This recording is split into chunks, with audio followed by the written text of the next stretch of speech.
महाराज जी, जन्म और मृत्यु पहले से ही तय होता है, फिर अकाल मृत्यु का क्या अर्थ है? अधिक पाप हो जाने पर अकाल मृत्यु आ जाती है।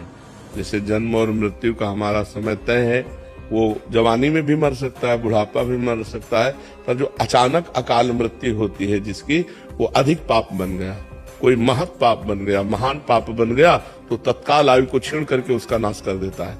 तो अकाल मृत्यु का किसी का भी योग ना बने, इसलिए भगवान का चरणामृत रोज पीना चाहिए।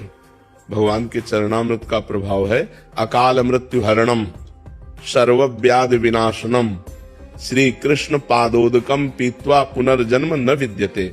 अगर रोज भगवान का चरणामृत पिए, शालिग्राम भगवान का, जैसे राधा वल्लभ जी, बांके बिहारी जी, इनसे चरणामृत ले ले और उसी में जल मिला ले और रोज एक ढक्कन चरणामृत ले, तो अकाल मृत्यु नहीं होगी। अकाल मृत्यु हरणम सर्व व्याधि विनाशनम, समस्त रोगों का शमन करने की सामर्थ्य और भगवान की प्राप्ति की भी उमंग ये चरणामृत प्रकट करता है। जो रोज चरणामृत पीता है उसकी अकाल मृत्यु नहीं हो सकती, उसको कोई रोग परेशान नहीं कर सकता। होगा, शरीर में हो सकता है रोग, लेकिन उसको परेशान नहीं कर सकता, और उसका शरीर जब छूटेगा तो अब अगला जन्म नहीं होगा, ऐसी उसकी स्थिति बन जाएगी। भगवान का अंतिम समय स्मरण आ जाएगा अगर रोज नियम से चरणामृत पीता है। अकाल मृत्यु हरणम सर्व व्याधि विनाशनम श्री कृष्ण पादोदकम पीत्वा पुनर्जन्म न विद्यते। जो भगवान का रोज चरणामृत पीता है उसका पुनर्जन्म नहीं होता, उसकी अकाल मृत्यु नहीं होती, उसको कोई रोग दबा नहीं सकते।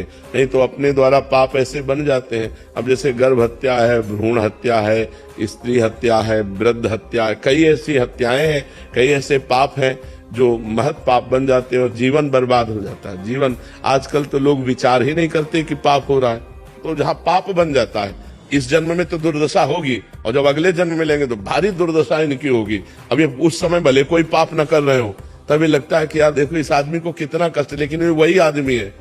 अगर इसको पूरी सीन दिखाई जाए तो आपकी ठीक है, भले इसको ऐसा ही होना चाहिए।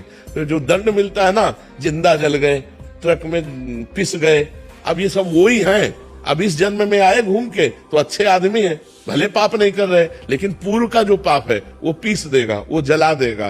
तो जो कोई महान पाप बन जाता है तो हमारी अकाल मृत्यु भी कर देता है।